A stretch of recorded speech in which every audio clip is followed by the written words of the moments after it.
नमस्कार दोस्तों, मैं अमन स्वागत करता हूं आपके अपने YouTube चैनल एजुकेशन हब पे। यह सी टेट के सेकेंड पेपर के सामाजिक अध्ययन का 22वां क्लास और अंतिम क्लास है। कल आप लोगों का एग्ज़ाम है। आपके एग्ज़ाम के लिए बहुत ढेर सारी शुभकामनाएं। आप अपना एग्ज़ाम अच्छे से दें और इस क्लास तक जुड़े रहने के लिए आपका धन्यवाद। तो चलिए शुरू करते हैं अंतिम क्लास के पहले प्रश्न से। तो यहाँ पे पहला प्रश्न है कि निम्नलिखित को सुमेलित कीजिए तथा सही विकल्प का चयन कीजिए। तो यहाँ पे विकल्प मैंने नहीं दिया है। सबसे पहले दिया है कि जिला परिषद। तो जिला परिषद का जो अध्यक्ष होता है, ठीक है, या जिला परिषद कहाँ पर होता है, तो जिला परिषद जो होता है वो होता है आपका जिलाधीश के पास। तो ए का हो जाएगा आपका 4। उसके बाद आपका दिया है ग्राम सभा। तो ग्राम सभा की अगर बात करें तो ग्राम सभा कहाँ पे होता है, तो आपका होता है गांव में। तो बी का हो जाएगा 1। उसके बाद दिया है वार्ड समिति। तो वार्ड समितियां कहाँ पर होती हैं, तो नगर पालिकाओं में होती हैं। तो सी का हो जाएगा आपका 3 कि वार्ड समितियां नगर पालिकाओं में होती हैं। और उसके बाद दिया है डी कि निगम। तो निगम कहाँ पे किसके पास होता है, तो निगम का जो होता है आपका वो होता है महापौर, जिसको हम लोग बेसिक तौर पे महापौर को अगर कहें तो इसको इंग्लिश में हम लोग मेयर कह लेते हैं। तो बी डी का हो जाएगा आपका 2। तो ये आपका सही मैचअप होता है। अगला क्वेश्चन है कि अनियमित मजदूर यानी कि श्रमिक शब्द की कक्षा में व्याख्या करते हुए आप निम्नलिखित में से कौन सा उदाहरण प्रस्तुत करेंगे। फिर कह रहा है कि सही विकल्प का चयन कीजिए। तो पहला कह रहा है कि निर्माण स्थल पर काम करने वाले मिस्त्री। तो बिल्कुल सही है कि ये लोग क्या होते हैं, अनियमित मजदूर होते हैं, यानी कि ये असंगठित क्षेत्र में कार्य करते हैं। दूसरा कह रहा है कि घरेलू सहायिकाएं। घरेलू सहायिकाओं का मतलब है कि जो हमारे घरों पर आके मेड काम करती हैं उसको हम लोग घरेलू सहायिकाएं कहते हैं। तो ये भी अनियमित क्षेत्र में काम करते हैं। तो ये भी आपका सही है। और अगला कह रहा है कि राष्ट्रीयकृत बैंक में प्रबंधक। तो ये गलत है क्योंकि ये लोग नियमित क्षेत्र में काम करते हैं। आपको हम बता दें कि अनियमित क्षेत्र या यानी कि असंगठित क्षेत्र उसे कहा जाता है जहाँ पे न तो आपका वेतन निश्चित होता है, न ही कार्य करने का समय निश्चित होता है, न ही जहाँ पर आप कार्य कर रहे हैं वहाँ पर वो कार्य स्थल निश्चित होता है, और साथ ही साथ आपके कार्य करने का जो टोटल वैल्यू है कि आप कितने दिनों तक कार्य करेंगे ये भी निश्चित नहीं होता है। तो इन सारी चीज़ों को हम लोग कहते हैं असंगठित क्षेत्र में कार्य करने वाले मजदूर। संगठित क्षेत्र जैसे कि बैंक में जो कर्मचारी हैं ये संगठित क्षेत्र में कार्य करते हैं। इनका कार्य स्थल भी क्या है, एक निश्चित है कि एक निश्चित जगह पर इनको जाके कार्य करना है। इनका वेतन भी क्या है, निश्चित है। और इनका कार्य करने का समय भी निश्चित है कि एक निश्चित इतने से इतने समय तक ये कार्य करेंगे। तो ऐसे सारे जगहों पर काम करने वाले लोगों को हम लोग कहते हैं संगठित क्षेत्र में कार्य करने वाले मजदूर। तो सी वाला गलत होता है, और इसके अकॉर्डिंग जो अनियमित यानी कि असंगठित मजदूर जो कहे जाते हैं उसके अकॉर्डिंग आपका सही ऑप्शन होता है ए। अगला क्वेश्चन है निम्नलिखित कथनों को पढ़िए तथा सही विकल्प का चयन कीजिए। अभी कथन ए कह रहा है आपका कि खेतीहर मजदूर ऋतुनिष्ठ यानी कि सीजनल श्रमिक होते हैं, जो कि बिल्कुल आपका सही है कि भारत में इस प्रकार की चीज़ हमें देखने को मिलती है कि क्या होते हैं कि सीजनल श्रमिक होते हैं कि जैसे कि धान की कटाई चल रही तो उस टाइम इनको काम मिल गया, उसके बाद कुछ समय के लिए खाली हो जाते हैं, फिर उसके बाद जब धान की बुआई आती है तो इनको काम मिल जाता है, उसके बाद फिर खाली हो जाते हैं। तो इस प्रकार के मजदूरों को हम लोग क्या कहते हैं, सीजनल मजदूर कहते हैं। तो ये तो बिल्कुल आपका सही है। दूसरा कह रहा है आपका कि खेती में कई तरह के काम होते हैं जैसे कि खेत तैयार करना, रुपाई, बुआई, निराई और फलों की कटाई। तो ये भी आपका सही है, ठीक है। तो इसी प्रकार से मैंने बताया ना कि जब रुपाई करना होता है तब इनको काम मिल जाता है, उसके बाद वो खाली होते हैं। जब रुपाई और बुआई एक ही हो गया। निराई मतलब कि आपका निराई और फसलों की कटाई की जब ज़रूरत होती है तो इनको काम मिल जाता है, 10-15 दिनों तक काम करते हैं। उसके बाद फिर ये क्या होते हैं कि यह काम तो वहाँ पे काम समाप्त हो जाता है और फिर यह क्या होते हैं, बेरोजगार हो जाते हैं। तो इस प्रकार के जो खेतिहर होते हैं उन्हें हम लोग सीजनल मजदूर या सीजनल श्रमिक कहते हैं, इनमें जो काम करते हैं। तो इस प्रकार से हम कह सकते हैं कि ए और आर दोनों सही है और आर ए की सही व्याख्या कर रहा है। अब यहाँ पे अगर बात करें तो खेतिहर श्रम जांच समिति की स्थापना जो है वह साल 1950-51 में की गई थी। समिति की स्थापना का मुख्य उद्देश्य जो था वह था मजदूरों की दशा को सुधारने के लिए रिपोर्ट बनाना। इस समिति के अनुसार खेतिहर मजदूर वे लोग होते हैं जो मजदूरी के बदले खेतों में काम करके मजदूरी प्राप्त करते हैं। अगला क्वेश्चन है निम्नलिखित कथनों को पढ़िए तथा सही विकल्प का चयन कीजिए। तो पहला कह रहा है आपका कि विकलांगता अधिनियम 1995 कहता है कि विशेष आवश्यकताओं वाले व्यक्तियों को भी समान अधिकार प्राप्त है और सरकार को समाज में उनकी पूरी भागीदारी संभव बनानी चाहिए। तो यह बिल्कुल आपका सही स्टेटमेंट है। बी कह रहा है कि इस अनुच्छेद के अंतर्गत सरकार को विशेष आवश्यकता वाले बच्चों को विशेष विद्यालयों में पृथक यानी कि अलग करना होगा। तो बी वाला स्टेटमेंट आपका गलत होता है। इस प्रकार से हम कह सकते हैं कि केवल ए सही है। अब जानते हैं इसके बारे में। तो विकलांगता अधिनियम जो 1995 में बनाया गया, तो वो कहता है कि विशेष आवश्यकता वाले व्यक्तियों को भी समान अधिकार प्राप्त हों और सरकार को भी समाज में उनकी पूरी भागीदारी संभव बनानी चाहिए।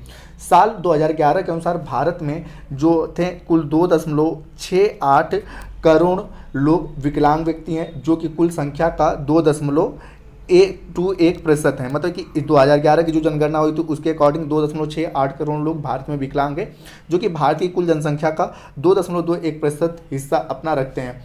बात करते हैं इस अधिनियम की, तो यह अधिनियम संविधान के अनुच्छेद 253, ठीक है, विकलांगता जो अधिनियम है वह संविधान के अनुच्छेद 253 सपठित संघ सूची पद क्रम संख्या के 13 के अंतर्गत अधिनियमित किया गया है।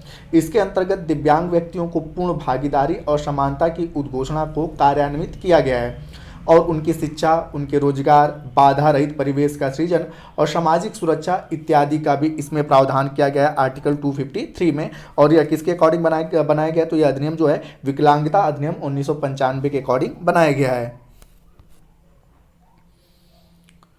अगला क्वेश्चन है आपका कि हिंदू अधिनियम धारा 2005 ने संभव किया। पहला कह रहा है आपका कि माता पिता को संपत्ति में बेटियों को बराबरी का हिस्सा मिलना चाहिए। तो यह बिल्कुल आपका सही है कि 2005 के अकॉर्डिंग ये कहा गया कि माता पिता की संपत्ति में जितना अधिकार बेटों का है उतना ही अधिकार, ठीक है, बेटियों का भी होगा। और बी कह रहा है कि पुरुषों को उनकी बहन के दहेज और संपत्ति में अधिकार। तो यह गलत है, ठीक है। इस प्रकार का चीज़ें 2005 का जो हिंदू धारा अधिनियम कहता है उसमें इस प्रकार की व्याख्या नहीं की गई थी। तो इस प्रकार से हम कह सकते हैं कि ए तो सही है परंतु बी आपका गलत है। सही ऑप्शन होता है सी। अगला क्वेश्चन कह रहा है कि निम्नलिखित में से कौन सा विषय राज्य सूची के अंतर्गत आता है। तो सबसे पहले हम आपको बता दें कि जब भारतीय शेड्यूल यानी कि अनुसूचियों को पढ़ोगे तो 7वीं अनुसूची में 3 प्रकार की सूचियों का वर्णन किया गया है। संघ सूची, जिसपे कानून केवल संघ सरकार बना सकती है। उसके बाद है आपका राज्य सूची, जिसपे कानून, ठीक है, राज्य सरकार बनाती है। उसके बाद आता है समवर्ती सूची, ठीक है, जिस पर कानून दोनों लोग बनाते हैं। अब यहाँ पे संघ सूची का मतलब कि जिसपे कानून केवल और केवल संघ सरकार यानी कि केंद्र सरकार बना सकती है। राज्य सूची में केवल और केवल कौन बना सकती है? राज्य सरकार। लेकिन यहाँ पे विशेष परिस्थितियों का प्रावधान किया गया है कि अगर केंद्र सरकार राज्यसभा से राज्य सूची के विषयों पर अपना अनुमोदन प्राप्त कर लेती है तो वह राज्य सूची के विषयों पर भी कानून बना सकती है। समवर्ती सूची में दोनों का समान अधिकार होता है परंतु अवशिष्ट शक्तियां किसके पास होती है? आपका केंद्र सरकार के पास। तो इसी के बारे में पूछ रहा है कि आपका राज्य सूची, तो यहाँ पे थोड़ा सा ध्यान रखिएगा कि किन किन चीज़ों पर राज्य सरकार काम कर सकता है। तो यहाँ पर अब इसके बारे में जानते हैं। तो पहला कह रहा है कि श्रीलंका के साथ व्यापार संबंधों को बनाए रखने का निर्णय। तो आपने ये चीज़ पता होगा कि बेसिक तौर पे अंतर्राष्ट्रीय जो निर्णय होते हैं वो बेसिक तौर पे केंद्र सरकार लेता है, न कि राज्य सरकार लेता है। तो ये अंतर्राष्ट्रीय व्यापारिक निर्णय है, तो इस पे राज्य सरकार कोई निर्णय नहीं ले सकता है, इसलिए यह संघ सूची का विषय है, न कि राज्य सूची का। तो ये स्टेटमेंट आपका गलत होता है क्योंकि राज्य सूची के बारे में पूछा गया है। दूसरा है आपका कि नए 100 रुपए के नोट को जारी करना। तो आपने पता है कि वित्त संबंधी नोट भी जो जारी करता है वो आरबीआई के द्वारा जारी किया जाता है और आरबीआई जो है वह संघ सूची मतलब कि सेंट्रल गवर्नमेंट के अधीन आता है। तो यह भी संघ सूची का विषय है, न कि राज्य सूची का। तो इस प्रकार से ये भी गलत हो जाता है। दूसरा कह रहा है कि प्रारंभिक स्कूलों में यानी कि विद्यालयों में मध्याह्न भोजन, तो यहाँ पर जो खाद्य चीज़ें हैं, इस प्रकार की जो चीज़ें हैं, ये राज्य सूची के अंतर्गत आता है। तो इस प्रकार से ये आपका सही होता है कि सी वाला जो है वह राज्य सूची के अंतर्गत आता है। और तीसरा है कि किसानों को बिजली विद्युत उपलब्ध कराने का निर्णय, तो यह भी राज्य सूची के अंतर्गत आता है। तो इस प्रकार से हम कह सकते हैं कि राज्य सूची के अंतर्गत जो ऑप्शन आपके हैं वह सी और डी वाले हैं। तो आपका सही ऑप्शन होता है सी, बाकी दोनों आपके संघ सूची के विषय हैं। अगला क्वेश्चन है कि अगर एक व्यक्ति को अस्पताल में चिकित्सा उपचार मना कर दिया गया है तो यह उसके कौन से अधिकार का प्रत्यक्ष रूप से उल्लंघन है? ऑप्शन है आपका कि स्वास्थ्य का अधिकार या सूचना का अधिकार या चिकित्सा उपचार का अधिकार या जीवन का अधिकार। तो आप पढ़ते हो भारतीय संविधान का अनुच्छेद 21, ठीक है, भारतीय संविधान का अनुच्छेद 21 सभी लोगों को जीवन जीने का अधिकार मतलब कि गरिमापूर्ण जीवन जीने का अधिकार देता है, ठीक है। तो यह जो अधिकार है वह उसके जीवन जीने के अधिकार का उल्लंघन है और यह भारतीय संविधान के मौलिक अधिकार अधिकार के स्वतंत्रता के अधिकार के अंतर्गत आता है। आपने पता है कि मौलिक अधिकारों की कुल संख्या भारतीय संविधान में मूल रूप से 7 थी, लेकिन वर्तमान समय में इनकी संख्या कितनी है? 6। और जब आप पहला मौलिक अधिकार है समानता का अधिकार, ठीक है, और दूसरा है आपका स्वतंत्रता का अधिकार, जिसका आर्टिकल 19 से लेकर 22 तक है। तो इसी में जब आप अनुच्छेद 21 को पढ़ोगे तो इसको हम कहते हैं प्राण और दैहिक स्वतंत्रता, और इसी आर्टिकल 21 में कहा गया है कि भारत में हर एक व्यक्ति को गरिमापूर्ण जीवन जीने का अधिकार है। तो अगर इस प्रकार से चीज़ें अगर कोई करता है तो वह आर्टिकल 21 के अकॉर्डिंग उसके जीवन के अधिकार का प्रत्यक्ष रूप से उल्लंघन है। तो आपका सही ऑप्शन होता है डी।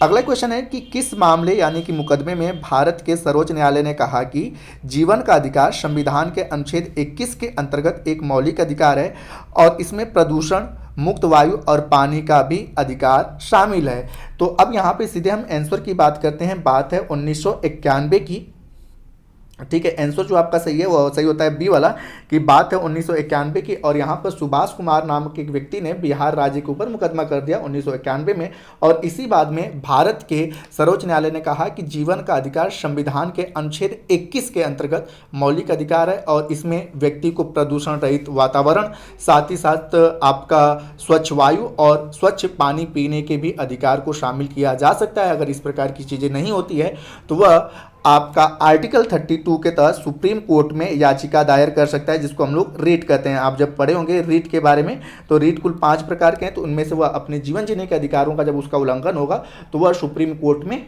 जा सकता है। सुप्रीम कोर्ट के लिए रीट दायर करने के लिए अनुच्छेद है 32, जिसको हम लोग संवैधानिक उपचारों के अधिकार के नाम से जानते हैं।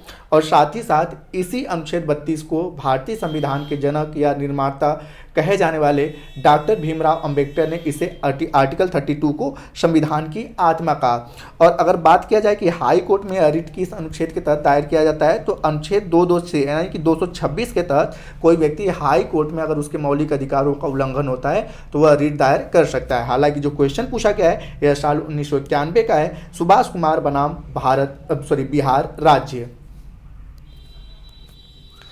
अगला क्वेश्चन है कि कक्षा में सामाजिक न्याय के प्रोत्साहन के शिक्षण में शिक्षक को निम्नलिखित उदाहरण देना चाहिए। अब यहाँ पे है कि किसका उदाहरण, सामाजिक न्याय है तो उसके लिए क्या क्या उसे उदाहरण दिए जाने चाहिए। पहला है आपका कि छुआछूत यानी कि अस्पृश्यता उन्मूलन संविधान का अनुच्छेद 17, तो बिल्कुल सही है कि अनुच्छेद 17 के तहत यह भी मौलिक अधिकार के अंतर्गत आता है। और यह मौलिक अधिकार जो है वह समानता का अधिकार है, जिसका आर्टिकल 14 से लेकर 18 तक है। और 14 से लेकर 18 तक जब आप समानता के अधिकार को पढ़ते हैं तो उसमें जो अनुच्छेद 17 कहता है वह कहता है अस्पृश्यता यानी कि छुआछूत का अंत होना चाहिए। अगर इस प्रकार की कोई चीज़ें करता है तो फिर से हम बातें दोहराते हैं कि अनुच्छेद 32 के तहत सुप्रीम कोर्ट में और अनुच्छेद 226 के तहत आप हाई कोर्ट में रीट दायर कर सकते हैं। रीटों की कुल संख्या होती है 5।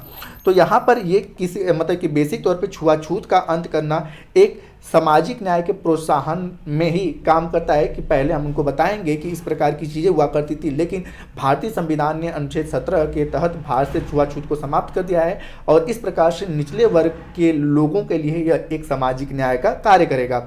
दूसरा है आरक्षण नीति। आपने पता है कि यह आरक्षण का मुद्दा हमेशा से विवादास्पद रहा है, लेकिन आरक्षण को इसीलिए लाया गया क्योंकि निचले वर्ग के लोग और ऊपर वर्ग के लोगों को, सभी लोगों को एक समान रूप से एक मौका मिल सके। क्योंकि निचले वर्ग के लोग काफ़ी अधिक दबाए गए थे, तो इनको जो था इनके पास पढ़ने की व्यवस्थाएं नहीं थी, उतनी आर्थिक सहायताएं नहीं थी, तो इस कारण से आरक्षण की नीति को लाया गया कि ये लोग भी इनके समान हो जाए। आप पढ़ेंगे पुनः कि समता के अधिकार का अनुच्छेद 15 और 16 में आरक्षण के बारे में बातें किया गया है। यह भी मौलिक अधिकार के अंतर्गत है। तो यह भी सामाजिक न्याय को प्रोत्साहन करता है कि निचले वर्ग के लोगों को भी, ठीक है, एक तरह से समाज की मुख्य धारा में लाया जाए, जो समाज की मुख्य धारा से कटे हुए लोग हैं। अगला है न्यायिक समीक्षा। तो न्यायिक समीक्षा तब की जाती है जब कोई कानून, ठीक है, जब किसी प्रकार का कानून जो होता है वह क्या होता है कि गलत होता है, तो उस टाइम पे न्यायिक समीक्षा की जाती है। तो यह सामाजिक न्याय के प्रोत्साहन में नहीं आता है। सामाजिक न्याय के प्रोत्साहन के बारे में जो आता है वह सही ऑप्शन होता है आपका ए और बी। तो इस प्रकार से सही ऑप्शन होता है आपका सी। अगला क्वेश्चन है कि निम्नलिखित निम्नलिखित कथनों को पढ़िए तथा सही विकल्प का चयन कीजिए। अब यहाँ पे कथन और कारण है। तो अभिकथन कह रहा है कि लोगों के साथ भेदभाव इसलिए होता है क्योंकि वे गरीब और निर्धन है। तो यह बिल्कुल सही है, क्योंकि हमने अपने समाज में देखा है कि जो गरीब यानी कि निर्धन लोग रहते हैं उनके साथ लोग कटे कटे रहते हैं, उनको समाज की मुख्य धारा से हमेशा काटे रहते हैं।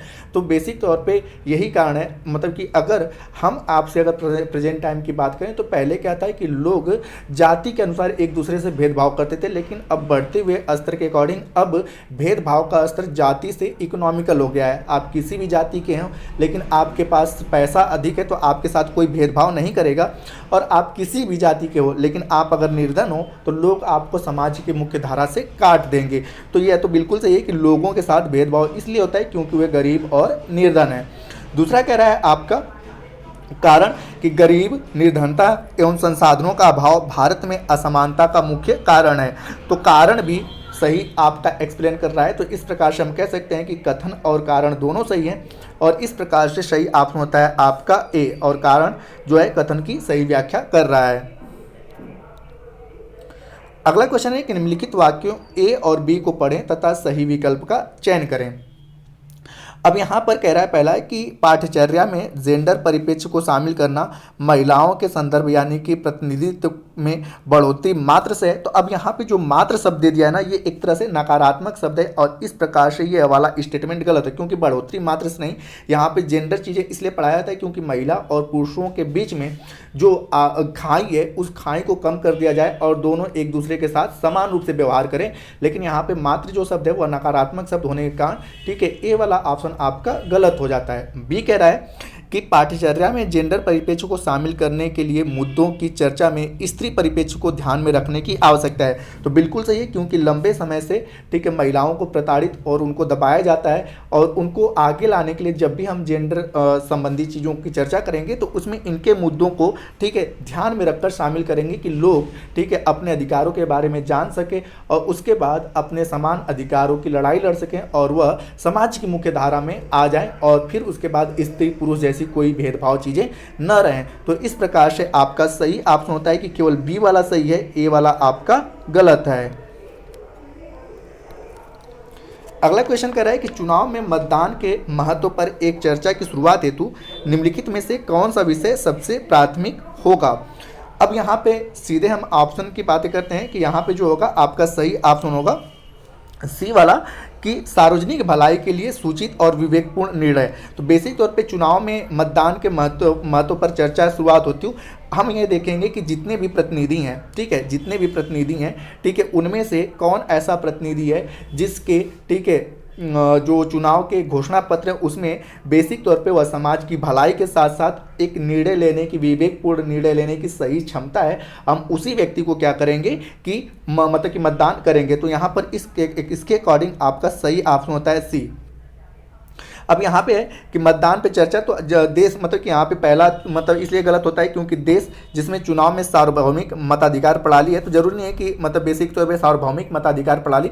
अब यहाँ पे इसका ये है नहीं विषय, क्योंकि मतदान के महत्व पे चर्चा करना है ठीक है। तो मतदान के महत्व पे हम बेसिक तौर पर जब वोट देने जाते हैं उसके बारे में बात की गई, और सार्वभौमिक मताधिकार ये कहता है कि वोट देने का अधिकार किसे है। तो यहाँ पर अगर हम बात करें कि सार्वभौमिक क्यों कहा गया है, तो भारत में 18 या 18 प्लस जितने भी लोग हैं ठीक है, उन सभी लोगों को इनके में इसमें किसी प्रकार की शैक्षणिक योग्यता की आवश्यकता नहीं, बस वह भारत के नागरिक हों और वह 18 या 18 प्लस के व्यक्ति हों तो वह मतदान में भाग ले सकते हैं। तो इसीलिए इसे हम लोग क्या कह लेते हैं, सार्वभौमिक मताधिकार।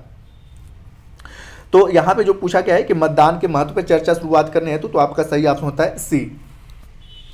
अगला क्वेश्चन है कि भूगोल की एक शिक्षिका अपने विद्यालय को एक उद्योग स्थापित करने के लिए अवस्थिति के कारकों की गहराई से छानबीन करवाना चाहती है। निम्नलिखित में से कौन सी विधि या विधियां अपनाई जा सकती हैं ठीक है, और आगे कह रहा है कि उपयुक्त विकल्प का चयन करें। तो अब यहाँ पे अपने दिमाग में एक क्वेश्चन बैठा है कि यह कह रहा है कि एक उद्योग स्थापित करने की अवस्थिति की मतलब हम उद्योग कहाँ पर स्थापित कर सकते हैं, उद्योग स्थापित करने के लिए कौन कौन से कारक सबसे आवश्यक होते हैं, उसके ऊपर चर्चा करने के लिए कह रहा है। तो सबसे पहले दिया है कि निरूपण, तो निरूपण इसमें नहीं आता है, ठीक है। उसके बाद दिया है परियोजना, तो हम सबसे पहले क्या करेंगे, कहीं पर उद्योग स्थापित करेंगे तो सबसे पहले परियोजना कार्य करेंगे। उसके बाद आपके मतलब जहाँ पे हमें फैक्ट्री स्थापित करना उस प्रकार के फैक्ट्रियों का भ्रमण करेंगे, ठीक है। और उसके बाद फैक्ट्रियों के बारे में हम केस स्टडी करेंगे कि फैक्ट्रियों के लिए उपयुक्त दशाएं किस प्रकार की होती हैं। तो आपका जो सही ऑप्शन होता है वो होता है आपका बी वाला, कि बी सी डी जो है एक उद्योग को स्थापित करने के लिए अवस्थिति कारकों के लिए सही माना जा सकता है। तो आपका सही ऑप्शन होता है बी। अगला क्वेश्चन है कि 1975 और 1977 के बीच भारत में आपातकाल की अवधि के दौरान भारत सरकार ने पत्रकारों के लिए कुछ नियम निर्धारित किए हैं और उन्हें दिए गए दिशा निर्देशों का पालन करने के लिए कहा गया। सभी समाचार पत्रों को कोई भी लेख प्रकाशित करने से पहले सरकार से अनुमति लेने के लिए कहा गया। उदाहरण निम्नलिखित में से किन सिद्धांतों को समझाने के लिए उपयुक्त है। पहला कह रहा है कि सामाजिक विज्ञापन, दूसरा है कि अविवेचन यानी कि सेंसरशिप, तीसरा कह रहा है कि भेदभाव और चौथा कह रहा है कि लोकतंत्र का नुकसान। तो यहाँ पर बेसिक तौर पे जो है कि सेंसरशिप यहाँ पे जो समझाने की कोशिश कर रहा है उसे हम कहते हैं सेंसरशिप। सेंसरशिप में क्या होता है कि अगर आप किसी प्रकार की सूचनाओं को प्रकाशित करते हैं तो उसे आपको सरकार को पहले दिखाना पड़ेगा, लेकिन आपने पता है कि मीडिया को भारतीय लोकतंत्र का चौथा स्तंभ माना जाता है और यह अपने आप में स्वतंत्र है, लेकिन जब इसकी स्वतंत्रता पे किसी प्रकार की बाधा लगा दी जाती है तो उसी को हम लोग कह लेते हैं सेंसरशिप। तो यह जो कथन है वह सेंसरशिप के बारे में बता रहा है। तो आपका सही ऑप्शन होता है बी। अगला क्वेश्चन है कि डॉक्टर भीमराव अंबेडकर के बचपन के अनुभवों पर रोल प्ले निम्न में से किसे समझने में सामाजिक विज्ञान के विद्यार्थियों में सहायता होगी।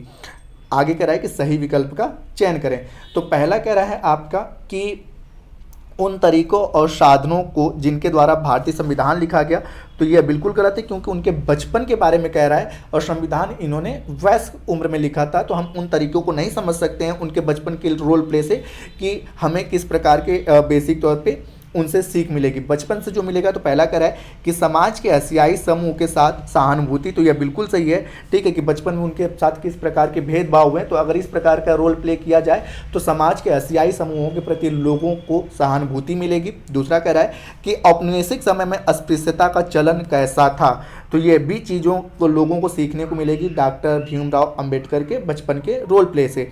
तो इस प्रकार से आपका सही ऑप्शन होता है बी वाला, कि बी और सी जो है वह सही ऑप्शन होता है। अगला क्वेश्चन कह रहा है कि स्वास्थ्य क्षेत्र में सरकार की भूमिका थीम को पूरा करवाने हेतु एक प्रारंभिक विद्यालय की शिक्षिका योजना बना सकती है।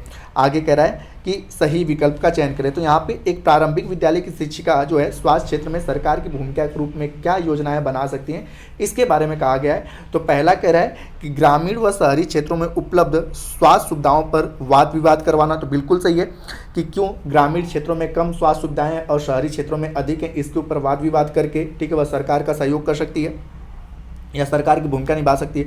दूसरा है कि साफ पीने के पानी की उपलब्धता पर चर्चा करवाना, तो ये भी आ सकता है। अगला कह रहा है कि सार्वजनिक और निजी स्वास्थ्य सेवाओं की तुलना करवाना, तो ये भी आपका है। और अगला कह रहा है कि सार्वजनिक स्वास्थ्य व्यवस्था संबंधी केरल की केस स्टडी, तो यह भी आपका आ सकता है कि एक केरल की जो केस स्टडी हुई थी सार्वजनिक स्वास्थ्य व्यवस्था पर, उसकी स्टडी करके वह सरकार की भूमिका को पूरी कर सकती है। तो इस प्रकार से आपका सही ऑप्शन होता है डी, कि सभी के सभी ऑप्शन सही हैं।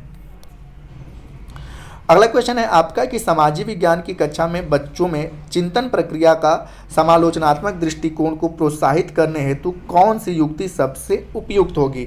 तो अब यहाँ पे बेसिक तौर पे बात करते हैं कि चिंतन प्रक्रिया में समालोचनात्मक क्या होता है कि जहाँ पर, ठीक है ना, तो आलोचना मतलब कि जहाँ पे जरूरत हो वहाँ पे आलोचना किया जाए, उनके द्वारा जो अच्छा कार्य किया गया अच्छे कार्य को अच्छा बताया जाए और बुरे कार्य को बुरा बताया जाए। इसी चीज़ को हम लोग समालोचना के नाम से जानते हैं। तो पहला कह रहा है आपका कि मुद्दों पे चर्चा, तो बिल्कुल सही कि मुद्दों पे चर्चा करेंगे ही तो ही हम उनके अच्छे और बुरे के बारे में जान सकते हैं। तो पहला बिल्कुल सही है। और दूसरा कह रहा है कि श्रव्य मतलब दृश्य श्रव्य सामग्रियों का प्रयोग करके, तो यहाँ पर ये चीज़ें हैं कि उनके द्वारा जो कार्य किया गया उनका दृश्य और श्रव्य सामग्रियों का प्रयोग करके, ठीक है, बेसिक तौर पे समालोचनात्मक दृष्टिकोण को विकसित कर सकते हैं कि इनके द्वारा क्या अच्छा कार्य किया जा रहा है और इनके द्वारा क्या बुरा कार्य किया जा रहा है। और चौथा कह रहा है आपका कि शिक्षक का मत, तो यहाँ पर बच्चों में चिंतन प्रक्रिया विकसित करना है, न कि शिक्षक में। तो इस प्रकार से आपका सी वाला ऑप्शन गलत होता है। तो आपका सही ऑप्शन होता है ए, कि ए और बी जो है स्टेटमेंट वह बच्चों में समालोचनात्मक चिंतन को विकसित कर सकते हैं। अगला क्वेश्चन कह रहा है कि भारत के मौसम की चर्चा करने हेतु एक शिक्षिका एक पाठ योजना बना रही है। वह इसे अपने द्वारा पढ़ाए गए संप्रत्यय के साथ जोड़ना चाहती है। उसने इससे पहले निम्नलिखित संप्रत्ययों में से कौन सा संप्रत्यय पढ़ाना होगा। तो अब यहाँ पे कह रहा है बेसिक तौर पे कि मौसम पे चर्चा करने के लिए सबसे पहले शिक्षिका को क्या पढ़ाना होगा। पहला है लिपि वर्ष के बारे में, दूसरा है परिक्रमण के बारे में, तीसरा है घूर्णन के बारे में, या चौथा है प्रदीप्ति वृत्त के बारे में।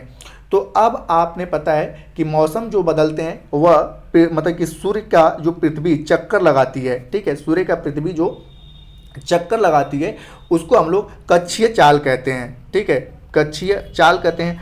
और कक्षीय चाल को हम लोग बेसिक तौर पे, ठीक है, परिक्रमण के नाम से भी जानते हैं, ठीक है, परिक्रमण, कक्षीय चाल कह लें या परिक्रमण कह लें, ठीक है।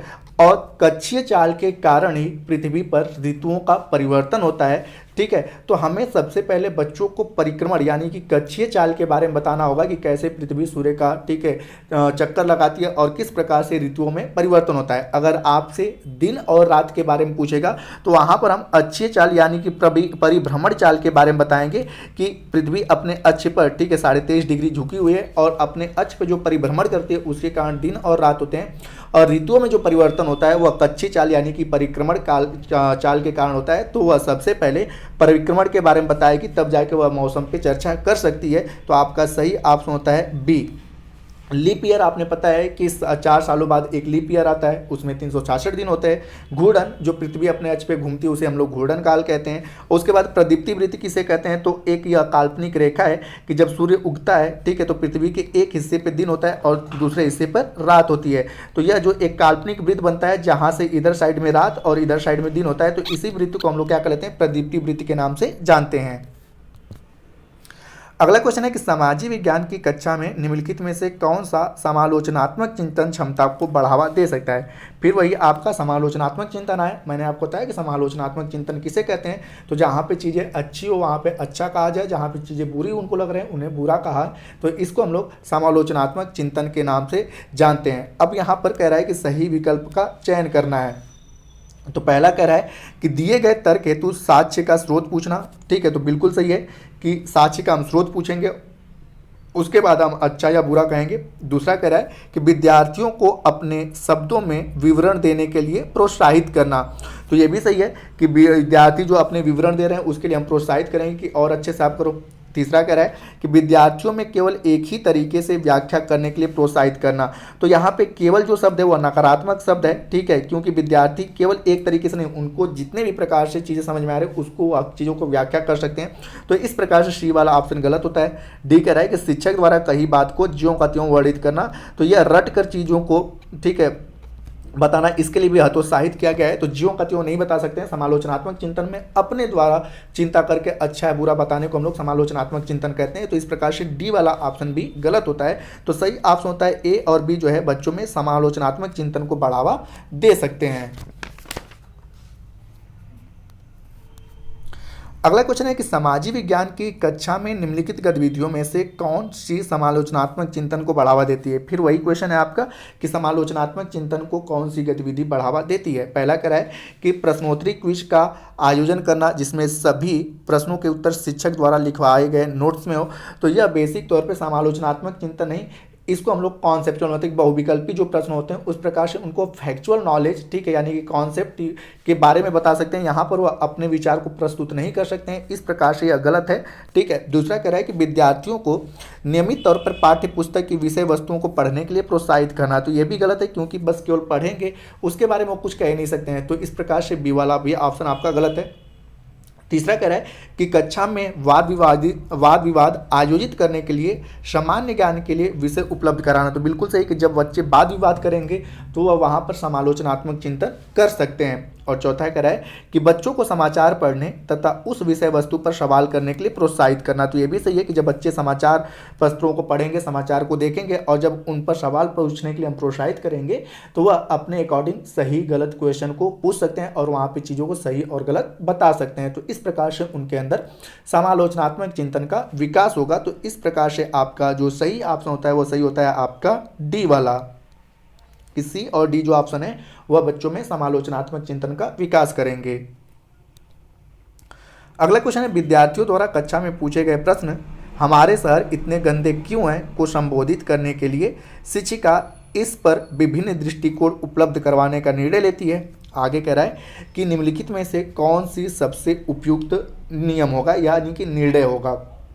पहला कह रहा है कि स्थानीय सफाई कर्मियों को उसके कार्य अनुभवों और उनके सामने आने वाली चुनौतियों को साझा करने हेतु कक्षा में आमंत्रित करना। तो यह बिल्कुल सही है क्योंकि यह प्रत्यक्ष रूप से है, ठीक है।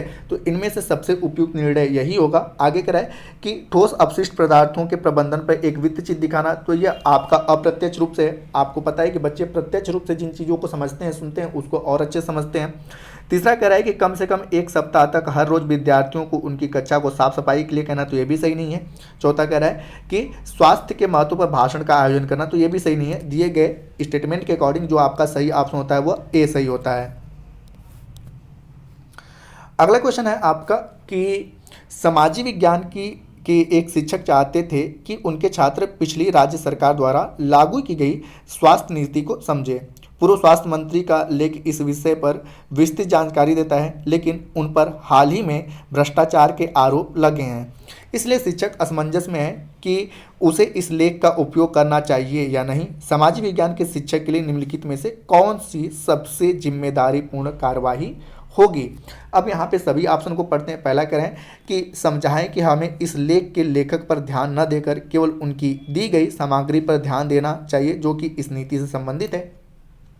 दूसरा कह रहा है कि लेखक का नाम लिए बगैर इस लेख के उद्धरण का प्रयोग कक्षा में करें जिससे कि किसी प्रकार के वाद विवाद बचते हुए लेखक का लाभ उठाया जा सके। तो ये तो बिल्कुल आपका गलत है, ठीक है। पहले वाले के बारे में हम सोचते हैं अभी, तो ये तो आपका बिल्कुल गलत है। दूसरा कह रहा है कि इसके बदले कम लाभदायक स्रोत सामग्री, तो कम लाभदायक हो गया, तो इस प्रकार से आपका सी वाला भी आपका गलत है।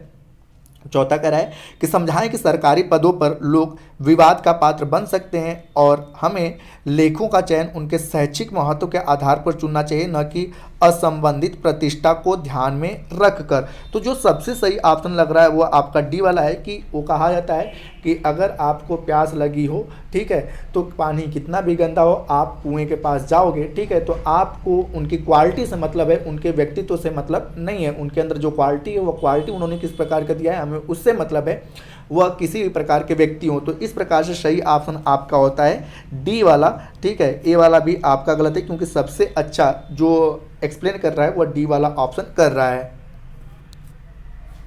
अगला क्वेश्चन है कि श्रीमान राज अपने प्रारंभिक विद्यालयी विद्यार्थियों को समाजी विज्ञान की प्रासंगिकता को समझाते हैं। आगे कह रहा है कि चर्चा के विषय के तौर पर कौन से उपयुक्त कथन हो सकते हैं उनका चुनाव कीजिए।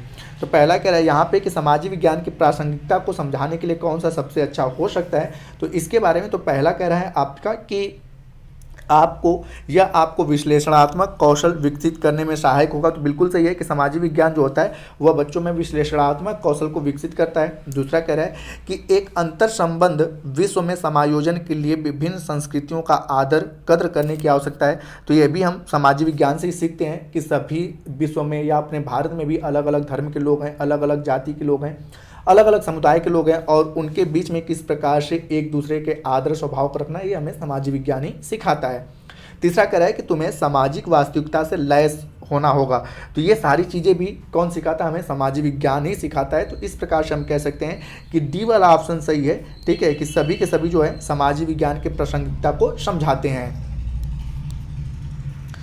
अगला क्वेश्चन है कि सामाजिक विज्ञान परियोजना कार्य करने हेतु निम्न में से कौन सा प्राथमिक स्रोत की ओर संकेत देता है। तो आप लोगों को मैंने बता रखा है कि प्राथमिक स्रोत किसे कहते हैं। जैसे कि मैं कोई कार्य अपने द्वारा कर रहा हूँ, ठीक है, तो जो चीज़ें मेरे द्वारा की गई है वह क्या होता है, प्राथमिक स्रोत होता है। जैसे फॉर एग्जाम्पल अगर बताएं कि अगर हमें चंद्रगुप्त मौर्य के बारे में पढ़ना है तो चंद्रगुप्त मौर्य से रिलेटेड या उनके समकक्ष जो लोग थे उनके द्वारा जो किया गया कार्य होता है उसको हम लोग प्राथमिक कार्य कहते हैं। जैसे कि चंद्रगुप्त मौर्य के समकक्ष कौन थे? आचार्य चाणक्य थे, और आचार्य चाणक्य ने एक पुस्तक लिखी अर्थशास्त्र। ठीक है, तो हम अर्थशास्त्र से संबंधित अगर किसी चीज़ों को लेते हैं तो यह क्या होता है? प्राथमिक। लेकिन अर्थशास्त्र का किसी व्यक्ति ने, ठीक है, अनुवाद किया हो या उस अर्थशास्त्र को पढ़ के अपने द्वारा कोई पुस्तक लिखा हो तो उसे हम क्या कहते हैं? द्वितीयक कार्य में रखते हैं। जैसे कि अगर हमें चंद्रगुप्त मौर्य के बारे में जानना है या अशोक के बारे में जानना है तो अशोक के संबंधित जो मतलब कि उनके स्थलों की जो खुदाई हुई वहाँ से जो प्राप्त, ठीक है, पुरातात्विक वस्तुएं मिलते हैं तो जिस म्यूजियम में रखे गए हैं तो उस म्यूजियम में रखी गई सारी वस्तुएं क्या होती हैं? प्राथमिक होती हैं। और उसके बाद उस म्यूजियम में रखी गई वस्तुओं के आधार पर अगर कोई व्यक्ति किसी प्रकार का पुस्तक लिखता है तो वह क्या होता है? आपके द्वितीयक में आता है। तो अब यहाँ पे कह रहा है कि प्राथमिक स्रोत, तो आई थिंक आप समझ चुके होंगे कि हम जिसके बारे में बात कर रहे हैं उसी के द्वारा किया गया कार्य या उसी के काल में किसी व्यक्ति के द्वारा उसके ऊपर लिखा गया कार्य जो होता है उसे हम लोग प्राथमिक कार्य कहते हैं। अब पहला कह रहा है कि प्राथमिक कार्य कौन सा होता है, तो पहला कह रहा है आपका कि समाचार पत्रिका पढ़ना या एक फीचर फिल्म देखना या एक वृत्त चित्र देखना या एक ऐतिहासिक स्मारक का परिभ्रमण यानी कि निरीक्षण करना। तो आप समझ सकते हैं कि समाचार पत्रिका, ठीक है, किसी दूसरे व्यक्ति के द्वारा किया गया होता है और लिखा किसी अन्य के द्वारा होता है। पिक्चर फिल्म भी सेम इसी प्रकार से होता है और वृत्त चित्र भी इसी प्रकार का होता है। लेकिन एक ऐतिहासिक स्मारक का भ्रमण और परीक्षण करना, तो ऐतिहासिक इमारत उसके शासनकाल में किसी राजा के द्वारा बनाया गया होगा और यह उसके प्राथमिक स्रोत का संकेत करता है। तो इस प्रकार से सही ऑप्शन होता है डी। अगला क्वेश्चन है कि एक समाजीव विज्ञान शिक्षिका अपने विद्यार्थी को रेगिस्तान में लोगों का जीवन विषय पर परियोजना कार्य करने के लिए कहती है। इस परियोजना को करने के लिए निम्नलिखित को क्रम से लगाइए। तो अब यहाँ पे कि कार्य करने के लिए कहती है तो परियोजना कार्य का जो होता है कि यहाँ पे ABCD करके दिया गया है। तो सबसे पहले कार्य कौन सा होगा? तो सबसे पहले जो कार्य होगा हम यहाँ पे मतलब कि पहले ऑप्शन को पढ़ लेते हैं कि कक्षा में परिणामों का प्रदर्शन यानी कि प्रेजेंटेशन करना। तो आपने पता है कि प्रेजेंटेशन बेसिक तौर पे लास्ट में होता है, ठीक है, प्रेजेंटेशन हमेशा लास्ट में होता है। तो ये तो लास्ट में रहेगा, तो ये 5वें नंबर पे रहेगा क्योंकि जब हमें सारी जानकारियाँ मिल जाती तब प्रेजेंटेशन करते हैं। उसके बाद कह रहा है कि आंकड़ों को मतलब कि एकत्र करने की योजना बनाना। हम आगे पढ़ते हैं, आगे कह रहा है कि जलवायु, जीवन शैली, खान पान की आदतों इत्यादि पर आंकड़ों के स्रोत ढूंढना, आंकड़े एकत्र करना और उनका प्रदर्शन करना। चौथा कह रहा है कि उस रेगिस्तान के बारे में निर्णय लेना जिस पर परियोजना बनाई जाती है। तो सबसे पहले तो यही कार्य हम करेंगे कि उस रेगिस्तान के बारे में निर्णय लेंगे जिसके बारे में परियोजना कार्य। तो पहला कार्य हमारा होगा कि निर्णय लेना। आगे कह रहा है कि परियोजना कार्य उद्देश्य हेतु उद्देश्यों का निर्माण।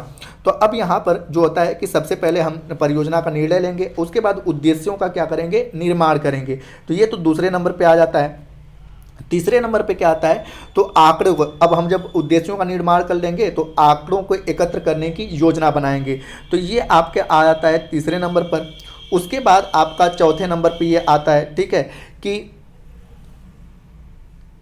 चौथे नंबर पे आपका आता है कि जलवायु, जीवन शैली, खान पान की आदत इत्यादि के आंकड़ों के स्रोतों को ढूंढना और आंकड़े एकत्र करना और उनका प्रदर्शन करना। तो ये चौथे नंबर पे आ जाएगा। और जब इसके बाद जब सारी चीज़ें हमारे पास एकत्र हो जाएंगी तो 5वें नंबर पे आएगा आपका कि कक्षा में परिणामों का प्रदर्शन यानी कि प्रेजेंटेशन करना। तो इस प्रकार से सबसे पहले हम कौन सा कार्य करेंगे? डी वाला, कि उस रेगिस्तान के बारे में निर्णय लेंगे जिसकी परियोजना बनाई जानी है। उसके बाद हम दूसरा कार्य करेंगे कि परियोजना कार्य हेतु उद्देश्यों का निर्माण करेंगे यानी कि दूसरे नंबर पर ई आएगा। उसके बाद हम क्या करेंगे कि आंकड़ों को एकत्र करने की योजना बनाएंगे। तो उसके बाद आपका अगला स्टेटमेंट बी वाला आएगा। उसके बाद हम जब आंकड़ों को एकत्र कर लेंगे तो उसके बाद हम आएंगे आपका कि जलवायु, जीवन शैली, खान पान आदतों इत्यादि पर इकट्ठा आंकड़ों के स्रोतों को ढूंढना और आंकड़ों एकत्र करना व उनका प्रदर्शन करना। तो इस ऑप्शन पे आएंगे तो फिर चौथा सी हो जाएगा और 5वां आपका ए हो जाएगा। तो ये आपका सही क्रम होता है। तो इसके अकॉर्डिंग आप देख पाएंगे तो सही ऑप्शन होता है बी। अगला क्वेश्चन है कि विद्यालय में कर्मचारी की नियुक्ति करने हेतु विकसित किए जाने वाली आकलन विधियों की प्रकृति में क्या होना चाहिए? आप कह रहा है कि अधिगम का आकलन या अधिगम की तरह आकलन या अधिगम के लिए आकलन या रचनात्मक आकलन। तो कक्षा में अगर हम विद्यालय में कर्मचारी को नियुक्त करते हैं तो उसके आकलन विधियों के लिए जो सबसे अच्छी विधि होगी वह अधिगम का आकलन होगा। ठीक है, तो आपका सही ऑप्शन होता है ए। अब यहाँ पे बात करते हैं कि अधिगम का आकलन आकलन विधि की प्रकृति में होनी चाहिए, क्योंकि आकलन वह प्रक्रिया है जिसके द्वारा हमें ज्ञात होता है कि कोई विद्यार्थी अधिगम को किस स्तर तक सीखा है या किस स्तर तक अधिगम को ग्रहण करने में समर्थ रहा है। इसे हम कहते हैं अधिगम का आकलन। आगे कह रहा है आपका कि निम्नलिखित का मिलान करें तथा सही विकल्प का चयन करें। अब पहले दिया है कि अधिगम चुनौती, तो अधिगम चुनौती किस में आता है, तो जब अधिगम में चुनौती आती है तो हम उसके बाद उसका क्या करते हैं, निदान करते हैं, तो निदानात्मक आकलन करते हैं। तो ए का क्या हो जाएगा आपका 4, ठीक है, कि अधिगम में जब चुनौती आती है तो हम उसका निदान करते हैं। बी कह रहा है कि प्रवेश व्यवहार, तो प्रवेश व्यवहार क्या होता है कि जब एक स्थान से दूसरे स्थान पे, ठीक है, लोग जाते हैं तो उसको हम लोग स्थापन प्लेस आकलन यानी कि प्लेसमेंट आकलन कहते हैं। तो प्रवेश व्यवहार में हम लोग स्थापन प्लेसमेंट को देखते हैं, बी का 3rd हो जाएगा। उसके बाद आता है आपका प्रमाणीकरण, तो प्रमाणीकरण का रिपोर्ट हम कब देते हैं, तो जब बच्चों का हम योगात्मक आकलन करते हैं, ठीक है, तो उस दौरान हम क्या करते हैं कि प्रमाणीकरण का रिपोर्ट देते हैं। तो सी का आपका क्या हो जाएगा 1st हो जाएगा। उसके बाद आपका है डी कि अधिगम प्रगति, तो अधिगम प्रगति क्या होता है, तो बच्चों का जो रचनात्मक आकलन होता है अधिगम प्रगति का वही क्या होता है, रिपोर्ट होता है। तो डी का क्या हो जाएगा आपका 2nd। तो ये आपका सही मैचअप होता है। अगला क्वेश्चन है कि निम्न में से कौन से प्रश्न अधिगमकर्ता के संकलनात्मक ज्ञान का आकलन करते हैं। आगे कह रहा है सही विकल्प का चयन करें, ठीक है। तो यहाँ पर बात करते हैं कि पहला कह रहा है कि राज्य तथा सरकार के बीच के अंतर की चर्चा, तो यह आपके संकल्पनात्मक आकलन में आता है। दूसरा कह रहा है कि मौलिक अधिकार क्या हैं, तो यह भी आपके संकलनात्मक आकलन में आता है। आगे कह रहा है कि भारत गणतंत्र कब बना, तो ये आपका वस्तुनिष्ठ प्रश्न है, एक फैक्चुअल है, तो यह संकलनात्मक में नहीं आता है। यहाँ पे एक फैक्ट है, वह केवल आंसर दे देगा, वह संकलन मतलब कि संकलनों को नहीं बनाएगा। और आगे कह रहा है कि क्या होगा यदि चुने हुए प्रतिनिधियों को कोई शक्ति कोई प्रतिनिधित्व तो ना हो, तो ये भी संकलनात्मक आकलन में नहीं आते हैं। तो इस प्रकार से आपका जो सही ऑप्शन होता है वो सही होता है ए वाला, कि ए और बी जो स्टेटमेंट है वह संकलनात्मक ज्ञान का आकलन करते हैं। अगला क्वेश्चन कह रहा है आपका कि जोया मैडम यह सुनिश्चित करना चाहते हैं कि विद्यार्थियों ने सरकार के विभिन्न प्रकारों के संप्रत्यय को समझ लिया है। निम्न में से कौन सा प्रश्न उनकी समझ के बारे में शिक्षिका को निर्णय लेने में सक्षम बनाएगा, ठीक है। तो अब यहाँ पर ठीक है आपके ऑप्शन है कि आपको क्या लगता है कि उन लोगों को निर्णय लेने में कैसे भागीदार बनाया जाए जिन्होंने यह निर्णय प्रभावित करेंगे। दूसरा कह रहा है आपका कि राजतंत्र को प्रजातंत्र से तुलना कीजिए। तीसरा कह रहा है कि प्रजातंत्र पर आपका क्या विचार है। चौथा कह रहा है कि प्रजातंत्र में राजा के पास सारी शक्तियां होती हैं, यह सही है या गलत है। तो फिर से यहाँ पे क्वेश्चन कि जोया मैडम जो है वह बेसिक तौर पे विभिन्न प्रकार के संप्रत्ययों को समझ लिया और निम्नलिखित में से कौन सा प्रश्न शिक्षिका को निर्णय लेने में सक्षम बनाएगा।